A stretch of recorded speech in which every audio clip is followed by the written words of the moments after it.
പനക്കലച്ചനോട് ചോദിക്കാം എന്ന ഈ പരിപാടിയിലേക്ക് എല്ലാ മാന്യ പ്രേക്ഷകർക്കും സ്വാഗതം. ജീവിതത്തിലെ സങ്കീർണ പ്രശ്നങ്ങളാൽ മനുഷ്യൻ വഴിമുട്ടി നിൽക്കുമ്പോൾ സ്വാന്തനമായി പനക്കലച്ചൻ നമ്മോടൊപ്പം. അച്ഛനെ ഞങ്ങൾ ഈ വേദിയിലേക്ക് സ്വാഗതം ചെയ്യുന്നു. സ്നേഹമുള്ളവരെ, ഈ പരിപാടിയിൽ ഉൾപ്പെടുത്തി ചർച്ച ചെയ്യാൻ അനേകം കത്തുകൾ ഞങ്ങൾക്ക് ലഭിച്ചിട്ടുണ്ട്. അതിൽ തിരഞ്ഞെടുത്ത ഒരു കത്ത് ഇപ്പോൾ വായിച്ച് പനക്കലച്ചൻ നിർദ്ദേശങ്ങൾ നൽകുന്നതാണ്. സ്നേഹം നിറഞ്ഞ പനക്കലച്ച, എൻ്റെ പേര് മാർട്ടിൻ. വളരെ സങ്കടത്തോടെയാണ് ഞാൻ ഈ കത്ത് എഴുതുന്നത്. എനിക്ക് വയസ്സ് 28ആയി. എനിക്കിതുവരെ ഒരു ജോലി ലഭിച്ചിട്ടില്ല. എൻ്റെ കൂടെയുള്ളവർ എല്ലാവരും നല്ല നിലയിലായി. ജോലി ലഭിക്കാൻ ഞാൻ കുറേ പരിശ്രമിക്കുന്നുണ്ട്. പക്ഷെ ആരും എന്നെ ജോലിക്ക് എടുക്കുന്നില്ല. എന്താണ് എൻ്റെ കുഴപ്പം എന്ന് എനിക്ക് മനസ്സിലാകുന്നില്ല. എൻ്റെ ദൈവത്തിലുള്ള വിശ്വാസം പതിയെ നഷ്ടപ്പെട്ടു തുടങ്ങിയിരിക്കുന്നു. ഞാൻ എന്താണ് ചെയ്യേണ്ടത് അച്ഛ? ഞാനിപ്പോൾ വീടിൻ്റെ പുറത്തേക്ക് പോലും ഇറങ്ങാറില്ല. മുറിയിൽ തന്നെ ഇരിപ്പാണ്. ഇങ്ങനെ പോയാൽ ഭാവിയിലെ എൻ്റെ സ്ഥിതിയെക്കുറിച്ച് ആലോചിക്കുമ്പോൾ ഈ ജീവിതം അവസാനിപ്പിച്ചാലോ എന്ന ചിന്ത എൻ്റെ മനസ്സിലൂടെ കടന്നു പോകുന്നുണ്ട്. ഈ അവസ്ഥയിൽ അച്ഛൻ്റെ വാക്കുകൾ എനിക്ക് വളരെ വിലയുള്ളതാണ്. മറുപടിക്കായി ഞാൻ കാത്തിരിക്കുന്നു. മാർട്ടിൻ. നമ്മളിപ്പോൾ മാർട്ടിൻ എന്ന സഹോദരൻ്റെ സ്വകാര്യ ജീവിതത്തിലെ ചില ദുഃഖങ്ങളാണ് അദ്ദേഹം പങ്കുവച്ചത്. സമാന വേദനയിലൂടെ കടന്നു പോകുന്ന അനേകം യുവാക്കന്മാരുണ്ട്. അതുകൊണ്ട് മാർട്ടിൻ്റെ പ്രശ്നത്തെക്കുറിച്ച് ഇവിടെ ഞങ്ങൾ ചർച്ച ചെയ്യുമ്പോൾ സമാന പ്രശ്നത്തിലൂടെ കടന്നു പോകുന്ന അനേകം യുവാക്കന്മാരെ മനസ്സിൽ കണ്ടുകൊണ്ടാണ് ഞങ്ങളിവിടെ ചർച്ച ചെയ്യുന്നത്. ഇവിടെ മാർട്ടിൻ അവതരിപ്പിക്കുന്ന പ്രധാനപ്പെട്ട ഒരു പ്രശ്നം, മാർട്ടിൻ ഉദ്ദേശിച്ച ഒരു ജോലി മാർട്ടിന് ഇതുവരെ ലഭിച്ചിട്ടില്ല. ഇതാണ് മാർട്ടിൻ്റെ ഉള്ളിലെ ഏറ്റവും വലിയ ദുഃഖം. അപ്പം ഇവിടെ ഒന്ന് രണ്ട് കാര്യങ്ങൾ സ്നേഹപൂർവ്വം ഈ സഹോദരൻ മനസ്സിലാക്കേണ്ടതായിട്ടുണ്ട്. ഒന്ന്, നമുക്ക് ജോലി കിട്ടിക്കഴിയുമ്പോൾ നമുക്ക് തോന്നും ഞാനിപ്പോൾ വിലയുള്ളവനാണ്. അതുപോലെ മറ്റുള്ളവർ എനിക്ക് ജോലി ഉള്ളത് കൊണ്ട് എന്നെ വിലമതിക്കും. അതുകൊണ്ട് ജോലിയാണ് എന്നെ വിലയുള്ളവനാക്കി തീർക്കുന്നത് എന്ന ഒരു ചിന്ത അറിയാതെ മാർട്ടിൻ്റെ ഉള്ളിൽ കിടപ്പുണ്ട്. എന്ന് പറഞ്ഞാൽ ജോലി ഇല്ലാത്തിടത്തോളം കാലം എനിക്ക് വിലയില്ല എന്നാണ് മാർട്ടിൻ ചിന്തിക്കുന്നത്. അതുകൊണ്ടാണ് മാർട്ടിൻ, നമുക്കറിയാം, വിലയില്ലാത്തതൊക്കെ നശിപ്പിച്ച് കളയാനുള്ള പ്രവണതയാണല്ലോ ഉണ്ടാകുക. അതുകൊണ്ടാണ് മാർട്ടിൻ എനിക്ക് ഉദ്ദേശിച്ച ജോലിയൊന്നും കിട്ടാത്തത് കൊണ്ട് മരിച്ചാൽ മതിയെന്ന് ചിന്തിക്കുന്നത്. അപ്പോൾ ആത്മഹത്യാ പ്രവണത മാർട്ടിൻ്റെ ഉള്ളിലേക്ക് വരുന്നുണ്ടെങ്കിൽ അതിൻ്റെ കാരണം മാർട്ടിൻ മനസ്സിലാക്കുന്നത് ജോലിയില്ലെങ്കിൽ എനിക്ക് വിലയില്ല എന്നതാണ്. ജോലിയാണ് എനിക്ക് സമൂഹത്തിൽ വിലയും നിലയും ഉണ്ടാക്കുന്നത് എന്ന ചിന്തയാണ്. ആ ചിന്ത മാർട്ടിൻ ദൂരെ കളയുക.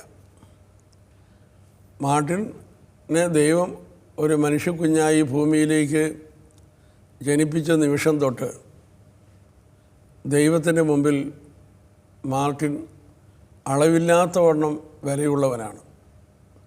നീ എനിക്ക് ബഹുമാന്യനും അമൂല്യനും പ്രിയപ്പെട്ടവരും അത്രേ. എന്തെങ്കിലും പ്രധാനപ്പെട്ട ജോലികൾ ചെയ്ത് അങ്ങനെ വിലയുള്ളവനായി തീരുകയല്ല, ജന്മം കൊണ്ട് തന്നെ ദൈവത്തിന് മുമ്പിൽ മാർട്ടിൻ വിലയുള്ളവനാണ്. അപ്പോൾ അച്ഛൻ പറഞ്ഞു വരുന്നത് എനിക്ക് സൗന്ദര്യമുണ്ടോ, എനിക്ക് ഉയരമുണ്ടോ, എനിക്ക് വണ്ണമുണ്ടോ, ഞാൻ വികലാംഗനാണോ, ഞാൻ ഓട്ടിസം ബാധിച്ചവനാണോ, എനിക്ക് നല്ല ജോലിയുണ്ടോ, ഇതൊന്നും പരിഗണിക്കാതെ തന്നെ ഒരു മനുഷ്യനായിരിക്കുന്നു എന്നതുകൊണ്ട് മാത്രം ദൈവത്തിൻ്റെ മുമ്പിൽ മനുഷ്യന് വിലയുണ്ടെന്ന്. അത് ദൈവം സ്നേഹമാണ് എന്ന് പറയുന്നതിൻ്റെ ഒരു ഒരു ഒരു വിശദീകരണ മേഖലയാണത്. ഓക്കെ. ഒരു കുഞ്ഞ്, ആ കൊച്ചു കുഞ്ഞ് എന്തെങ്കിലും ക്രിയാത്മകമായി ഒരു ജോലി ചെയ്തതുകൊണ്ടല്ല ആ കുഞ്ഞിന് വിലയുണ്ടാവണേ, ആ കുഞ്ഞിനെ അമ്മ സ്നേഹിക്കുന്നതും കണക്കാക്കുന്നതും. അപ്പോൾ അതുകൊണ്ട് ഈ ജോലിയാണ് എൻ്റെ ജീവിതത്തെ വിലയുള്ളതാക്കി തീർക്കുന്നത് എന്ന ചിന്ത തലയിൽ നിന്ന് മാറ്റിക്കളയുക. ഞാൻ എപ്പോഴും എൻ്റെ സന്നിധിയിൽ വിലയുള്ളവനാണ് എന്ന ബോധം, എൻ്റെ ദൈവം എന്നെ എത്രയധികമായി വിലമതിക്കുന്നു എന്ന ബോധം മാർട്ടിൻ ഉള്ളിൽ സൂക്ഷിക്കണം. അത് വളരെ പ്രധാനപ്പെട്ടതാണ്. എന്നുവെച്ചാൽ നിരാശയിൽ നിന്ന് കരകയറാനുള്ള ഏറ്റവും വലിയ മാർഗം എന്ന് പറയുന്നത് ദൈവം നമ്മെ അത്രമാത്രം വിലമതിക്കുന്നു എന്ന തിരിച്ചറിവാണെന്ന്. ആ വില ഒരിക്കലും നഷ്ടപ്പെട്ടു പോകുന്നില്ല, ജോലിയുള്ളപ്പോഴും ജോലി ഇല്ലാത്തപ്പോഴും. നമ്മുടെ ദൈവം നമുക്ക് തരുന്ന വില ഒരിക്കലും നഷ്ടപ്പെട്ടു പോകുന്നില്ല. നമ്മുടെ ഈ ഭൂമിയിലായിരിക്കുന്ന ജീവിതം അത് ദൈവത്തിൻ്റെ സമ്മാനമാണ്. ആ സമ്മാനം ജീവിതമെന്ന സമ്മാനം ദൈവം തന്നുകൊണ്ട് ദൈവം നമ്മളെ സ്നേഹിക്കുകയും ആദരിക്കുകയും ചെയ്യുന്നു.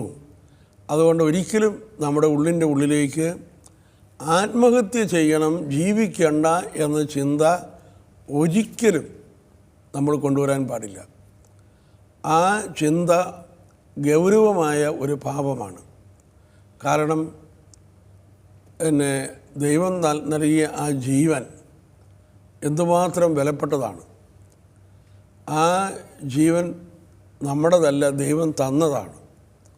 അപ്പോൾ ദൈവം ഈ ജീവനെ നമുക്ക് തരുമ്പോൾ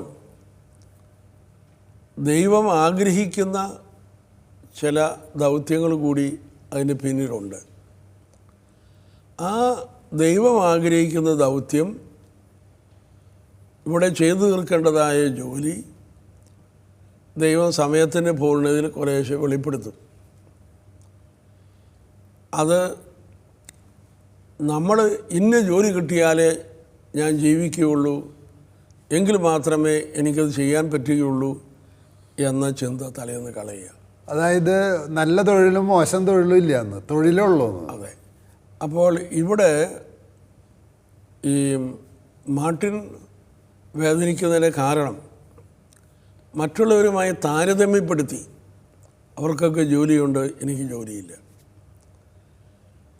ആ താരതമ്യത ദൂരെ കളയുക. നമുക്ക് ജോലിയൊക്കെ ദൈവം തന്നിരിക്കുന്നത് നമ്മുടെ നെറ്റിയിലെ വിയർപ്പ് കൊണ്ട് ആഹാരം കഴിക്കാനായിട്ടാണ്. അപ്പോൾ അനുദിന ജീവിതത്തിൻ്റെ അത്യാവശ്യമായ കാര്യങ്ങൾ നിർവഹിക്കുന്നതിനാവശ്യമായ ജോലി, അത് ഏത് ജോലിയായാലും ശരി, ചെയ്യുവാനുള്ള മനസ്സ് മാർട്ടിൻ്റെ ഭാഗത്തുനിന്ന് വളർത്തിയെടുക്കണം. ഒരുപക്ഷെ മാർട്ടിൻ ഒരു ഡിഗ്രിയൊക്കെ എടുത്തിട്ടുള്ള വ്യക്തിയായിരിക്കാം, ഇവിടെ ഒന്നും പറയുന്നില്ല. അപ്പോൾ അതുകൊണ്ട് അതിനനുസൃതമായ ഒരു ജോലി കിട്ടിയാലേ, അല്ലെങ്കിൽ ഓഫീസിലിരിക്കുന്ന ഒരു ജോലി കിട്ടിയാലേ എനിക്ക് ജോലി ഞാൻ സ്വീകരിക്കുകയുള്ളൂ. ആ ചിന്തകൾ ദൂരെ കളയുക. ഇവിടെ മാർട്ടിനൊരു കാര്യം മനസ്സിലാക്കാനുള്ളത്, മാർട്ടിൻ്റെ ഈ ജീവിതപാതയുടെ പിന്നിൽ ദൈവത്തിൻ്റെ ഒരു പ്രവർത്തനം കൂടി കിടപ്പുണ്ട്. ദൈവത്തിൻ്റെ എല്ലാ പ്രവൃത്തികളും നന്മയാണ്. അപ്പോൾ ജോലിയില്ലാത്ത, താൻ ഉദ്ദേശിച്ച ജോലി കിട്ടാത്ത സന്ദർഭത്തിലും ചില എളിയ ജോലികളൊക്കെ ചെയ്യാനായിട്ട് മാർട്ടിൻ തയ്യാറാകുമ്പോൾ മാർട്ടിൻ മനസ്സിലാക്കണം, മാർട്ടിൻ്റെ സാമ്പത്തിക സ്ഥിതി അല്ല മെച്ചപ്പെടുന്നത്, പക്ഷെ മാർട്ടിൻ എന്ന വ്യക്തിത്വം വളരുന്നു. ആ വ്യക്തിത്വം വളരുന്നു, സ്വഭാവം വളരുന്നു, തൻ്റെ വിൽ പവർ ശക്തി പ്രാപിക്കുന്നു. അങ്ങനെ ആ മേഖലകളെല്ലാം ശക്തി പ്രാപിക്കേണ്ടത് ആവശ്യമാണ്. ആ മേഖലകൾ വളർന്നാൽ മാത്രമാണ് നമ്മുടെ റിലേഷൻഷിപ്പിന് അത് സഹായകരമാണ്. ചില ആളുകൾ വലിയ ഉയർന്ന ജോലിയായിരിക്കാം, പക്ഷേ അവരുടെ റിലേഷൻഷിപ്പ് പരാജയമാണ്. കാരണം അവരുടെ ആ വ്യക്തിത്വം വളരുന്നില്ല. അതായത് കളക്ടറുടെ ജോലി കിട്ടിയാലും ഭാര്യയും മക്കളായിട്ടുള്ള ബന്ധം ശരിയാവണമെന്നില്ല എന്നാണ് അച്ഛൻ പറയുന്നത്. അതെ. അപ്പോൾ അതുകൊണ്ട് ഈ ഒരു ദൈവത്തിൻ്റെ പരിശീലനത്തെ തിരിച്ചറിഞ്ഞ് ഒരു എളിയ ജോലിയിലൂടെ തന്നെ മുന്നോട്ട് പോകാൻ മാർട്ടിൻ തയ്യാറാകുക. അങ്ങനെ ചെയ്യാൻ തയ്യാറാകുമ്പോൾ തന്നെ സ്വർഗം തീർച്ചയായിട്ടും മാർട്ടിൻ്റെ മേൽ കനിയും. അന്വേഷിക്കുന്ന ജോലി കിട്ടുമെന്ന് ശാഠ്യം പിടിക്കാതെ കിട്ടുന്ന ജോലി സ്വീകരിച്ചുകൊണ്ട് വ്യക്തിത്വത്തെ വളർത്തിക്കൊണ്ടുവരാനാണ് അച്ഛൻ പറയുന്നത്. പിന്നെ അപ്പം ഈ ഒരു മൈൻഡ് ഈ മാർട്ടിൻ്റെ മനസ്സിൽ കിടക്കുന്നതുകൊണ്ട് ജോലി എന്നതിനെക്കുറിച്ച് മാർട്ടിൻ്റെ മുമ്പിൽ ഒരു യഥാർത്ഥത്തിൽ ഒരു ബഹുമാനമില്ല. ചില ജോലിയെ മാത്രമേ മാർട്ടിൻ ജോലിയായിട്ട് കാണുന്നുള്ളൂ, ബാക്കിയുള്ളതൊന്നും മറ്റുള്ള ജോലിയായിട്ട് കാണുന്നില്ല. അങ്ങനെ ജോലിയായിട്ട് കാണാത്തത് കൊണ്ട് എളിയ ജോലി ചെയ്യുന്ന ആളുകളെ മാർട്ടിന് പുച്ഛമാണ്. മാർട്ടിൻ അതിവിടെ പറയുന്നില്ലെങ്കിലും അതങ്ങനെയാണ്. അപ്പോൾ അതുകൊണ്ട് അതുകൊണ്ടാണ് ജോലിയില്ലാത്ത അവസ്ഥയിൽ ഞാൻ വിലയില്ലാത്തവനാണെന്ന് ചിന്തിക്കുന്നതും നശിപ്പിക്കണമെന്ന് ചിന്തിക്കുന്നതും. അപ്പം അങ്ങനെയുള്ള ആളുകളെയും മാർട്ടിൻ പുച്ഛമായിട്ടാണ് കാണുന്നത്. അത് ഒരു ആത്മീയമായിട്ട് വളരേണ്ട ഒരു ഏരിയയാണ്. അപ്പോൾ അച്ഛൻ പറയണത് മറ്റുള്ളവരോടുള്ള പുച്ഛം സ്വയം പുച്ഛത്തിൻ്റെ ഒരു റിഫ്ലക്ഷൻ കൂടിയാണെന്നാണ്. അതെ അതെ.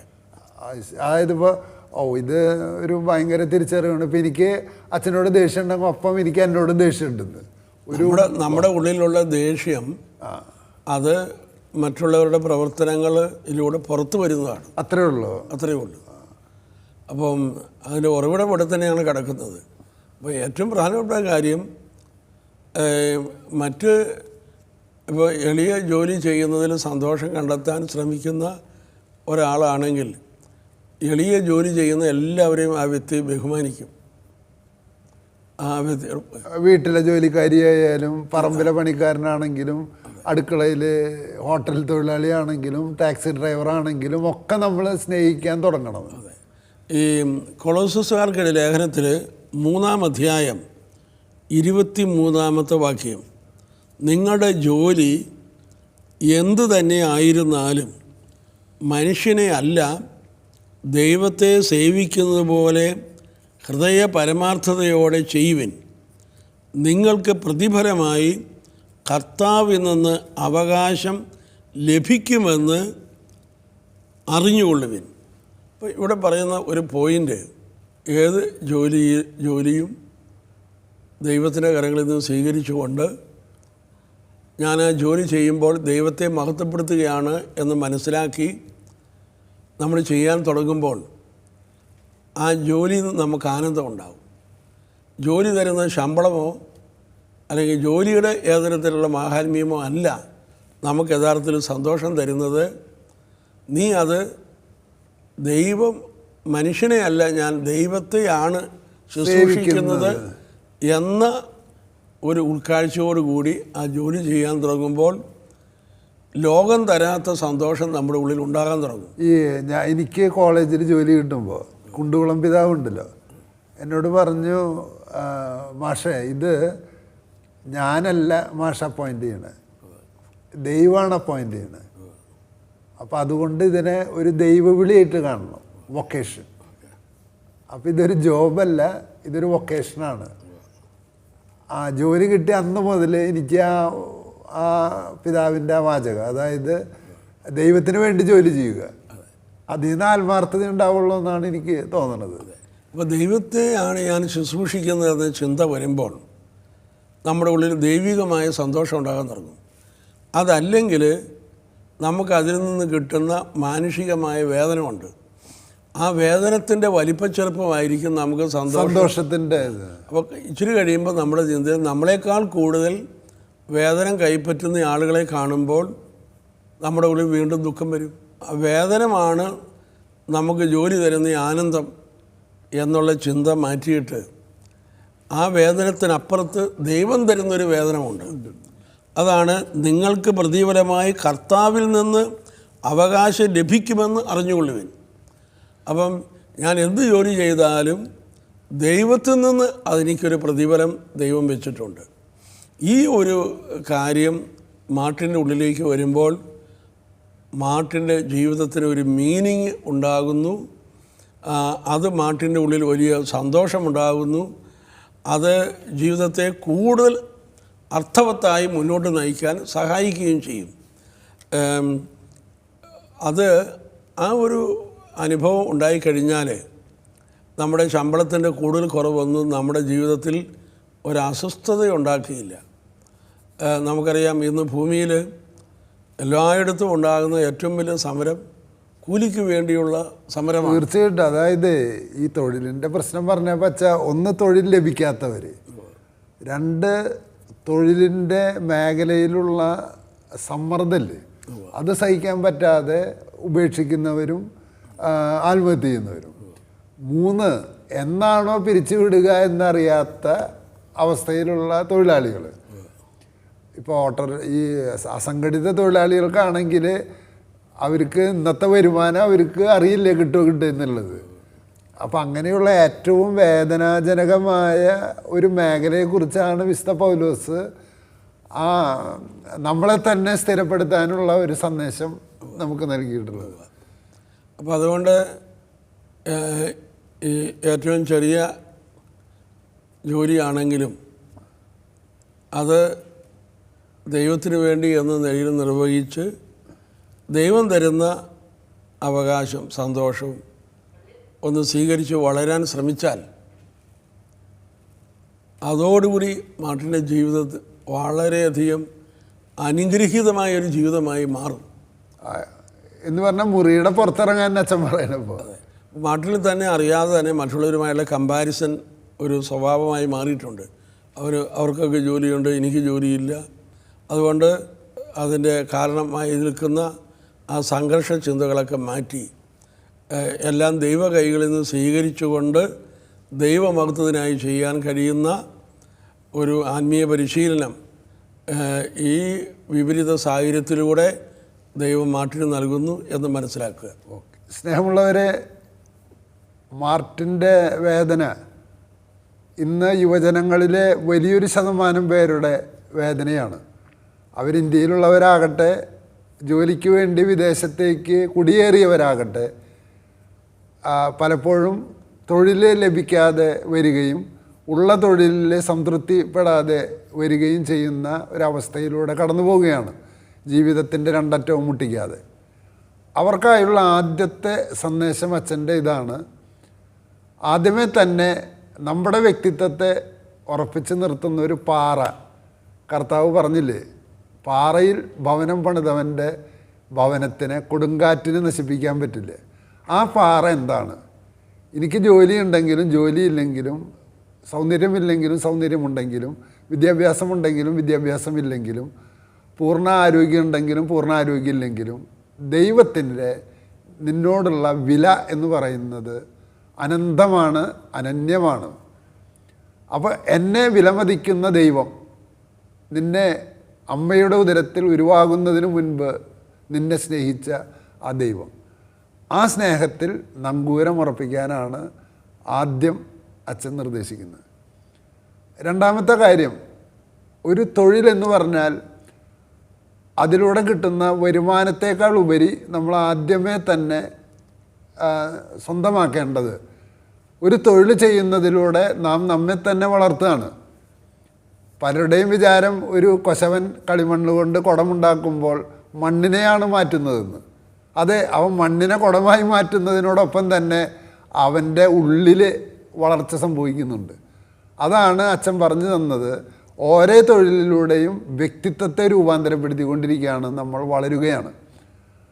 അങ്ങനെ ഏത് തൊഴിലും സ്വീകരിക്കാൻ പറ്റണമെങ്കിൽ നമുക്ക് ആദ്യമേ തന്നെ എല്ലാ തരം തൊഴിലാളികളോടും ഒരു സ്നേഹം ഉണ്ടാവണം. കാരണം ദൈവത്തിൻ്റെ അനന്തമായ പദ്ധതിയിൽ നമ്മൾ ഓരോ ജോലി ചെയ്യുന്നവരാണ്. ഏതൊരു ജോലിക്കും മഹത്വമുണ്ട് എന്ന തിരിച്ചറിവ് ഉണ്ടാകണം. ആ തിരിച്ചറിവില്ലാത്തതുകൊണ്ടാണ് മാർട്ടിൻ ഇപ്പോൾ ആന്തരികമായിട്ട് ചില ജോലി നല്ല ജോലി, മറ്റ് ജോലി മോശം ജോലി എന്ന ആന്തരിക തിരഞ്ഞെടുപ്പ് മൂലമാണ് ഒരു ബാഹ്യമായിട്ടൊരു തൊഴിലിൽ പ്രവേശിക്കാനായിട്ട് കഴിയാതിരിക്കുന്നത്. ആ താരതമ്യം മാറ്റണമെങ്കിൽ തൊഴിലാളികളോടുള്ള പുച്ഛം മാറ്റണം. എല്ലാ തൊഴിലാളിയും ദൈവത്തിൻ്റെ കരങ്ങളിലെ ദൈവത്തിൻ്റെ കൂട്ടുവേലക്കാരാണെന്ന് തിരിച്ചറിയുമ്പോൾ മറ്റുള്ളവരെ സ്വീകരിക്കും. ആ സ്വീകാര്യത അച്ഛനുണ്ടാവണം, ഈ മാർട്ടിനുണ്ടാകണമെന്നാണ് അച്ഛൻ നിർദ്ദേശിക്കുന്നത്. അവസാനമായി വിശുദ്ധ പൗലോസിൻ്റെ വചനത്തിലൂടെ അച്ഛൻ ചൂണ്ടിക്കാണിക്കുകയാണ്, നാം ചെയ്യുന്ന പ്രവൃത്തിയുടെ പ്രതിഫലം എന്ന് പറയുന്നത് അന്തിമമായി നാം ദൈവത്തിന് വേണ്ടിയിട്ടാണ് ജോലി ചെയ്യുന്നത്. പ്രതിഫലം തരുന്നത് ദൈവമാണ്. അത് നമുക്ക് കിട്ടുന്ന കൂലിയെ ഇല്ലാതാക്കാനല്ല പ്രസ്തുത വചനം. നമുക്ക് കിട്ടുന്ന കൂലിക്ക് അപ്പുറത്തുള്ള സന്തോഷത്തിലേക്ക് നമ്മെ ക്ഷണിക്കുകയാണ് ദൈവം. അതുകൊണ്ട് ഇത്തരം ചില ബോധ്യങ്ങൾ വിശുദ്ധ ഗ്രന്ഥത്തിൻ്റെ അടിസ്ഥാനത്തിൽ മനസ്സിലാക്കി മുറിയിൽ നിന്ന് പുറത്തിറങ്ങി കിട്ടിയ ജോലിയിലേക്ക് പ്രവേശിച്ച് സ്വന്തം സ്വത്വം വളർത്തിയെടുക്കാൻ ദൈവാത്മാവ് മാർട്ടിനെ സഹായിക്കട്ടെ എന്നാണ് അച്ഛൻ ആശംസിക്കുന്നത്. അച്ഛ, നമുക്ക് തൊഴിലാളികൾക്ക് വേണ്ടി പ്രാർത്ഥിക്കാം. സ്നേഹമുള്ള ഈശോയെ, മാർട്ടിനെ പോലെ ജോലി മേഖലയിൽ മാനസിക സംഘർഷം അനുഭവിക്കുന്ന നിരവധി യുവാക്കന്മാരെ, യുവതികളെ അങ്ങയുടെ കരങ്ങളിൽ സമർപ്പിക്കുകയാണ്. അവരുടെ സ്വകാര്യ ദുഃഖങ്ങൾ എത്രയോ വലുതാണ്, അവരനുഭവിക്കുന്ന സംഘർഷം എത്രയോ വലുതാണ്. ആ സംഘർഷമെല്ലാം മാറ്റുവാൻ അവിടുന്ന് ഇപ്പോൾ കനിയണമേ. ജോലിയെ ദൈവം ഏൽപ്പിക്കുന്ന ദൗത്യമായി കാണുവാനും ഈ ലോകത്തിലുള്ള സർവ്വ മനുഷ്യരും ചെയ്യുന്ന പ്രവൃത്തികളെല്ലാം ദൈവം ഏൽപ്പിച്ച ദൗത്യമാണെന്ന് മനസ്സിലാക്കിക്കൊണ്ട് അങ്ങനെ ജോലിയുടെ മാഹാത്മ്യം തിരിച്ചറിഞ്ഞ് മുന്നോട്ട് നീങ്ങുവാൻ സഹായിക്കണമേ. സ്നേഹമുള്ള ഈശോയെ, മറ്റുള്ളവരുമായി താരതമ്യപ്പെടുത്തിക്കൊണ്ടിരിക്കാതെ ദൈവം തൻ്റെ കൺമുമ്പിൽ കൊണ്ടുതരുന്ന ഏത് ശുശ്രൂഷയും സ്വീകരിച്ച് ആ സമയത്തെ അലസമായി കളയാതെ അതെല്ലാം ദൗത്യം നിർവഹിച്ച് ഫലപ്രദമായി ഉപയോഗിക്കുവാൻ അവിടുന്ന് സഹായിക്കണമേ. പ്രത്യേകിച്ച് മാർട്ടിൻ്റെ ജോലി പ്രശ്നത്തെ സമർപ്പിക്കുന്നു. ആ മാർട്ടിൻ്റെ ഉള്ളു വളരുമ്പോൾ ദൈവം മാർട്ടിന് നിശ്ചയിച്ചിരിക്കുന്ന മാർട്ടിന് ഒരുപക്ഷെ ആഗ്രഹിച്ചുകൊണ്ടിരിക്കുന്ന ജോലി തന്നെ ദൈവം നൽകി മാർട്ടിനെ അനുഗ്രഹിക്കും. അങ്ങനെ എല്ലാ അനുഗ്രഹങ്ങളും കൊണ്ടും മാർട്ടിൻ സമ്പന്നനായി അനുഗ്രഹീതനായി തീരട്ടെ. ദൈവമേ, ഈ കാര്യങ്ങൾ കേട്ടുകൊണ്ടിരിക്കുന്ന ഞങ്ങളുടെ പ്രിയപ്പെട്ട ജോലിയില്ലാത്ത എല്ലാ സൗകര്യങ്ങൾക്കും വേണ്ടി ഞങ്ങൾ അപേക്ഷിക്കുന്നു. ഈ പ്രാർത്ഥന കേൾക്കുന്ന ഈശോയെ അങ്ങേക്ക് സ്തോത്രം, ഈശോയ്ക്ക് നന്ദി. ആമേൻ. പനക്കലച്ചനോട് ചോദിക്കാം എന്ന ഈ പരിപാടി ശ്രദ്ധിക്കുകയും ശ്രവിക്കുകയും ചെയ്ത എല്ലാ മാന്യ പ്രേക്ഷകർക്കും നന്ദി. നിങ്ങളുടെ ജീവിതത്തിലെ സങ്കീർണങ്ങളായ പ്രശ്നങ്ങൾ പനക്കലച്ചനുമായി ചർച്ച ചെയ്യാൻ ആഗ്രഹിക്കുന്നുവെങ്കിൽ നിങ്ങൾ ഞങ്ങളെ എഴുതി അറിയിക്കുക. ഉചിതമായ സമയത്ത് പനക്കലച്ചൻ കത്ത് ചർച്ച ചെയ്ത് നിർദ്ദേശങ്ങൾ നൽകുന്നതാണ്. അടുത്ത എപ്പിസോഡ് വരുന്നതുവരെ പ്രാർത്ഥനാപൂർവം നമുക്ക് കാത്തിരിക്കാം. Praise the Lord.